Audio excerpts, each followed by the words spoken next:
स्वर्गीय श्रीमती सोना देवी जी की पुण्य स्मृति में श्री विनोद सेठी, श्री दिवस, श्रीमती रश्मि सेठी, श्री आनंद, श्रीमती नीनू सेठी, श्रीमती चांदनी, श्री अभिषेक पाटोदी, श्रीमती शिवांगी, श्री सौरभ छावड़ा, चिरंजीवी दक्ष, कुमारी अमायरा, चिरंजीवी अरहम, कुमारी शरण्या एवं समस्त सेठी परिवार दीमापुर एवं कोलकाता।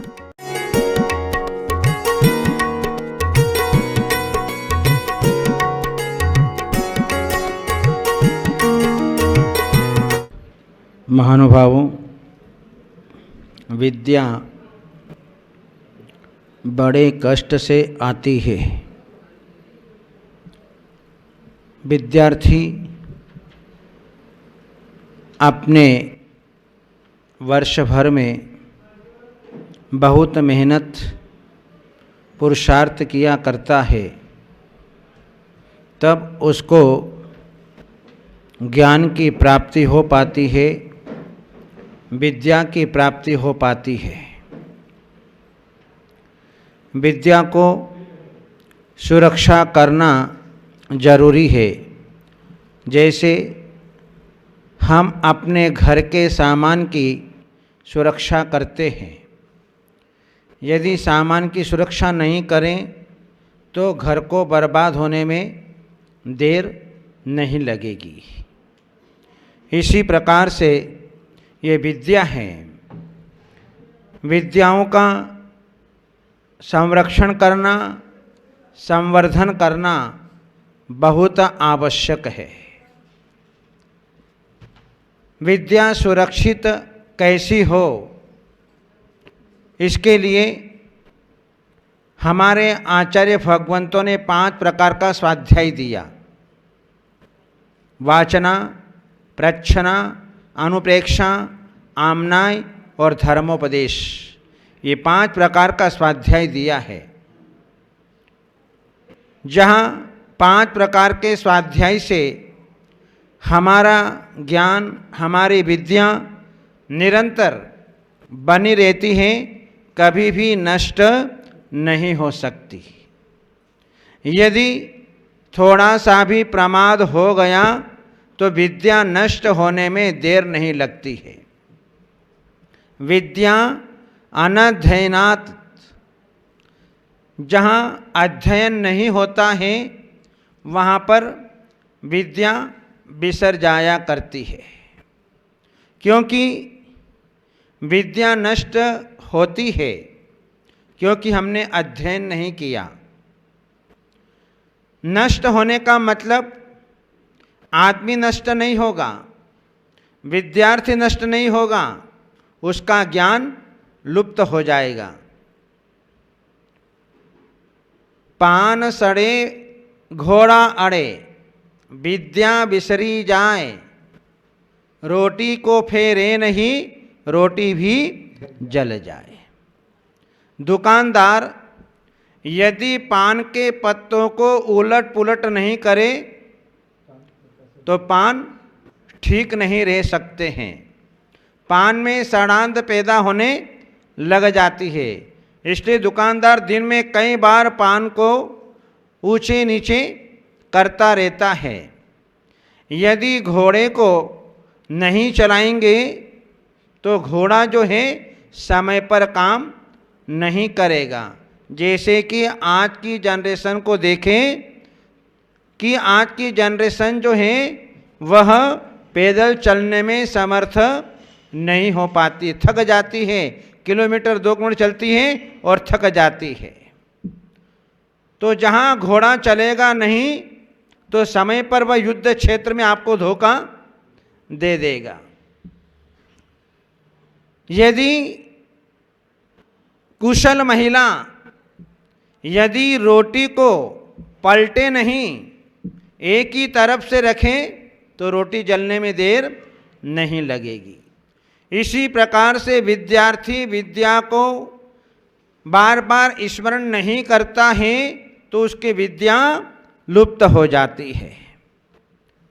हमने जिस क्षेत्र में विद्या का उपार्जन किया है, चाहे वह मंत्र क्षेत्र हो, चाहे जप का क्षेत्र हो, चाहे तप का क्षेत्र हो, चाहे पूजा पाठ का क्षेत्र हो, चाहे प्रतिष्ठा पाठ का क्षेत्र हो, कैसा भी क्षेत्र, कैसी भी विद्या रहो, यदि उसका बार बार स्मरण नहीं होता है, उपयोग में नहीं आती है, तो वे सारे विद्याएं विस्मृत हो जाती है। डॉक्टर यदि डॉक्टरी पढ़ करके ऑपरेशन नहीं करे तो उसकी विद्या लुप्त हो जाएगी। वकील यदि वकालत नहीं करता है, यदि जज वह अपने ग्रंथों का अवलोकन नहीं करता है, अपने अनुभवों को स्मरण नहीं करता है, तो उसकी सारी विद्याएं, वकालत करना, जज की परीक्षा देना आदि सब जो हैं उसका जो है वह नाश को प्राप्त हो जाता है। इसलिए जितने भी लोग हैं वे अपने जीवन में अपनी कलाओं का विस्मरण नहीं करते, बार बार उसका उपयोग किया करते हैं। जैसे किराने का दुकानदार है, और किराने का दुकानदार जो है यदि उन डिब्बों के ऊपर ध्यान नहीं रखे कि किस डिब्बे में कौन सी चीज़ भरी हुई है, यदि ध्यान नहीं रखे तो जब ग्राहक लेने आएगा तो वस्तु को दे नहीं सकता। यदि मेडिकल वाला उसको ये पता नहीं कौन सी दवाई कहाँ रखी है, तो वह किसी प्रकार की दवाई को नहीं दे सकता। इसलिए जो है बार बार अभ्यास किया जाता है। इसलिए विद्यार्थी, ज्ञानार्थी, शिक्षार्थी, त्यागी व्रती ये निरंतर जो है अभ्यास किया करते हैं। इसलिए जो है उनके मनोमस्तिष्क में सारी की सारी विद्याएं बनी रहती हैं। फिर आप लोगों को लगता है कि महाराज को इतनी बातें याद कैसे रहती है, इतना ज्ञान कैसे रहता है। आश्चर्य में दुनिया पड़ जाती है। जैसे दुनिया को अपने संसार का ज्ञान है, वैसे साधु संतों को अपने ज्ञान का, अपनी कला का निरंतर स्मरण बना रहता है, जिसके कारण जो है सबको आश्चर्य लगता है कि इतना ज्ञान कैसे हो गया, इतनी बुद्धि कहाँ से आ गई, इतने विद्वान कैसे बन गए। ये सब बार बार बार बार अभ्यास करने से ही साध्य है। और विद्यार्थी का लक्षण होता है कि जो पाठ हमने पढ़ा है दोबारा उसका रिवीजन करना, तो उससे जो है हमारा पाठ निरंतर बना रहता है। अब रोज भक्तामर का पाठ करते हैं तो कभी भूलते नहीं, और कभी छठे चौमासे में पढ़ने जाते हैं तो सारा भक्तामर गायब हो जाता है, भूल जाते हैं, तत्वार सूत्र भूल जाते हैं, छह डाला भूल जाते हैं। ऐसी जो है ये ज्ञान का क्षयोपशम है, क्योंकि ज्ञान का क्षयोपशम कभी घटता है और कभी बढ़ता है। इसलिए जो है ज्ञान के क्षयोपशम को बनाए रखने के लिए अपनी विद्याओं का बार बार स्मरण किया जाता है, अध्ययन किया जाता है, जिसके कारण उन विद्याओं का कभी विस्मरण नहीं हो सकता है।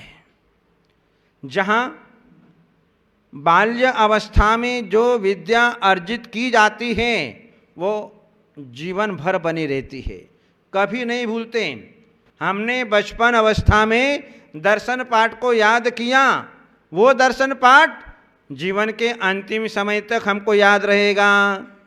हमने जो पार्श्वनाथ भगवान की स्तुति को याद किया वो जीवन भर याद रहेगी। हमने जो जो भी बाल्य अवस्था में, प्रारंभिक अवस्था में जो धर्म के संस्कार प्राप्त कर लिए, जो विद्या सीख ली, वह जीवन भर बनी रहती है, वह कभी नष्ट नहीं होती है। इस प्रकार से जो है जहाँ अध्ययन करते हुए भी यदि किसी प्रकार का व्यामोह उत्पन्न हो जाता है तो व्यक्ति की विद्या नष्ट होने में देर नहीं लगती है। और जो है जिस विद्या के द्वारा हम न्याय और अन्याय का फैसला किया करते हैं, क्योंकि जहां न्याय को छोड़ दिया जाता है और अन्याय का पक्ष लेने के लिए वह तैयार हो जाता है तो उसकी गति बिगड़ जाती है, वह पथ भ्रष्ट हो जाता है और अपने जीवन में दुख का अनुभव करता है। जैसे कि राजा वसु ने व्यामोह के कारण अपनी गुरु माता का पक्ष ले लिया। अजर्यष्टव्यम, पुराने धान्य से हवन करना चाहिए, यज्ञ करना चाहिए, गुरु ने ये पढ़ाया था, लेकिन अपने बच्चे के व्यामोह में आकर के राजा वसु ने अपने गुरु माँ की जो है पक्ष लेकर के उसका अर्थ गलत कर दिया कि जो पर्वत कहता है वह सही है। अजैर्यष्टव्यम, अज का मतलब जो होता है कि पुराने धान्य से हवन करना चाहिए, यज्ञ करना चाहिए, लेकिन बेटे ने जो है अज का अर्थ बकरा लगा लिया कि पशुओं से जो है हवन करना चाहिए। ये अनर्थ कर बैठा जिसके कारण वह दुर्गति का पात्र बन गया। प्राचीन आचार्यों ने अनेक अनेक ग्रंथों का निर्माण किया। उनके मनोमस्तिष्क में कितने शास्त्रों का ज्ञान होगा अपन कल्पना भी नहीं कर सकते। उन आचार्यों ने अपन लोगों के उपकार के लिए उन ग्रंथों का निर्माण किया और ग्रंथ जो हैं आज हमें उपलब्ध हो रहे हैं। हमारे जैन समाज के मूर्धन्य विद्वान माणक चंजी कोंदे नाम सुना होगा। उनको 1 लाख श्लोक कंठस्थ थे। कितने? 1 लाख श्लोक कंठस्थ थे। अब सोच लो वो व्यक्ति कितना प्रतिभावान, कितना बुद्धिमान, कितना विवेकवान, कितना ज्ञानवान होगा, उसकी कल्पना ही नहीं कर सकते। बहुत बड़े न्यायाचार्य रहे अपने जैन दर्शन में। तो जहां उन तीनों बेटों ने 1-1 लाख श्लोक प्रमाण ग्रंथ का निर्माण करके राजा के पास में गए और राजा से जो हैं उनसे अनुनय विनय की, राजन हम ये ग्रंथ निर्माण किए हैं, इस ग्रंथ को जो है आप श्रवण करिए। राजा ने कहा कि देखो सरस्वती पुत्रों, मैं इन ग्रंथों को सुनने के लिए समर्थ नहीं हूं, क्योंकि मैं राज कार्य में इतना व्यस्त रहता हूं कि मुझे भोजन करने की भी फुर्सत नहीं मिलती है। ऐसा काम करो कि आप जो हैं इन ग्रंथों को जो हैं उनका संक्षिप्त सार लिख दो। फिर जो है तीनों ने जो है संक्षिप्त सार लिखा 25,000 श्लोक में। 1 लाख में से 25,000 श्लोक और जो है राजा के सामने रखा कि राजन हमने 25,000 श्लोक प्रमाण ग्रंथ बना दिया है।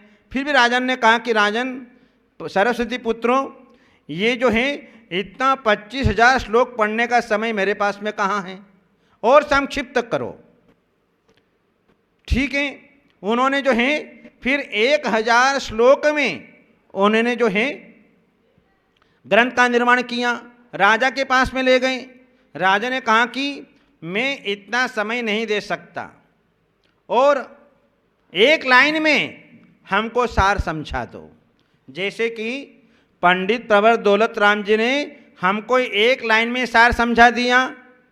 3 भुवन में सार वीतराग विज्ञानता, बस 3 लोक का सार हमें बता दिया कि वीतराग विज्ञान अर्थात केवल ज्ञान, यही सार है, इसके अलावा कुछ भी सार नहीं है। ऐसे ही जो है उन तीनों पुत्रों ने जो है 1 लाइन में सार निकाला। अब कहाँ 1 लाख श्लोक प्रमाण ग्रंथ और उसको जो है 1 लाइन के अंदर बतलाया। तो पहले विद्वान ने कहा कि पंक्ति का सार बताया कि भोजन पचने के बाद ही भोजन करें। सारा सार आ गया, क्योंकि जब तक भोजन पचेगा नहीं और आप भोजन करते जाओगे तो क्या होगा, वो भोजन आपका अजीर्ण डकारे लेते रहेगा। पेट में दर्द उत्पन्न कर देगा, बीमारी पैदा कर देगा। इसलिए कहा कि भोजन पचने के बाद में ही भोजन करें, क्योंकि भोजन को पचने में कितना समय लगता है? 6 घंटे का समय चाहिए। यदि आपने सामान्य सिंपल भोजन किया है तो कितना? 6 घंटे का समय लगता है। और यदि आपने भारी पदार्थों का सेवन किया है, आपने दाल बाटी खाई है, आपने गुलाब जामुन, इमरती, घेवर, कचौड़ी, केला बड़ा ये खाया है, तो उसको पचने में कम से कम 10 घंटे का समय चाहिए। यदि 10 घंटे में आपका भोजन नहीं पचा तो समझना अभी जो है आपको दूसरे भोजन की आवश्यकता नहीं है। इसलिए तो आज जो है इंसान ने अपनी सारी व्यवस्था को भंग कर दिया। जब भोजन करना था उस समय तो नाश्ता कर रहा है। अब बताओ, जो व्यक्ति 10 बजे नाश्ता कर रहा है, 9 बजे नाश्ता कर रहा है, तो 10 बजे भोजन कैसे करेगा? उसका नंबर तो फिर वही 2 बजे 1 बजे आएगा, क्योंकि मारवाड़ियों का भोजन है। अच्छा, सवेरे नाश्ता भारी हो जाता है, खाने की जरूरत नहीं पड़ती है। अच्छा, बढ़िया तिकड़ा मिर्ची दबा लिया, छुट्टी 1 बजे तक, अच्छे चने ले लिए, काम छुट्टी। और जो व्यक्ति 2 बजे भोजन कर रहा है तो 4 बजे भोजन नहीं कर सकता, फिर तो रात में ही उसका नंबर आता है, 8 बजे, 9 बजे, 10 बजे।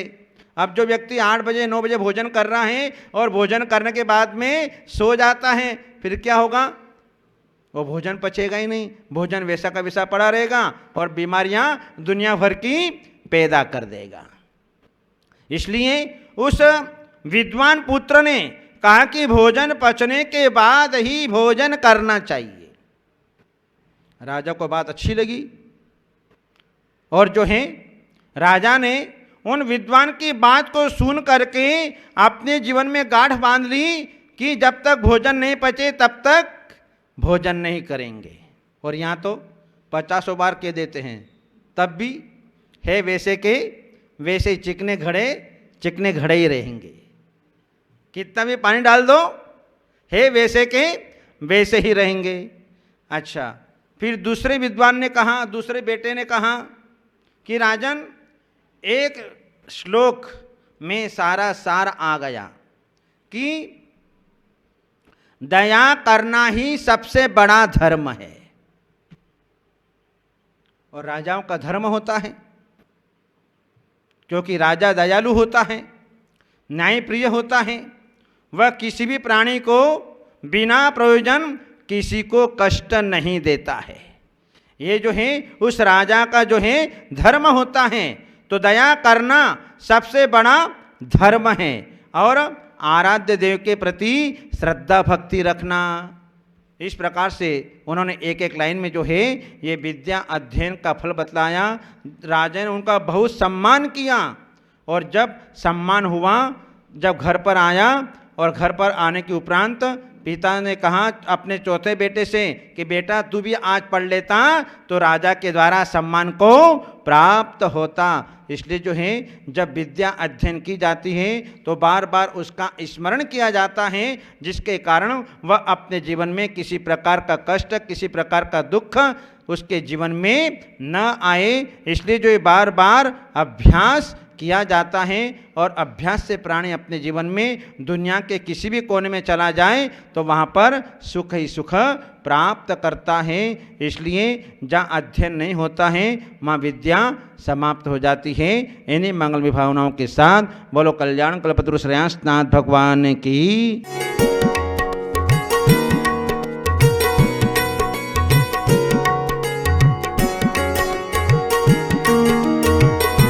इस कार्यक्रम के पुण्यार्चक थे स्वर्गीय श्रीमती सोना देवी जी की पुण्य स्मृति में श्री विनोद सेठी, श्री दिवस, श्रीमती रश्मि सेठी, श्री आनंद श्रीमती नीनू सेठी, श्रीमती चांदनी, श्री अभिषेक पाटोदी, श्रीमती शिवांगी, श्री सौरभ छावड़ा, चिरंजीवी दक्ष, कुमारी अमायरा, चिरंजीवी अरहम, कुमारी शरण्या एवं समस्त सेठी परिवार डीमापुर एवं कोलकाता।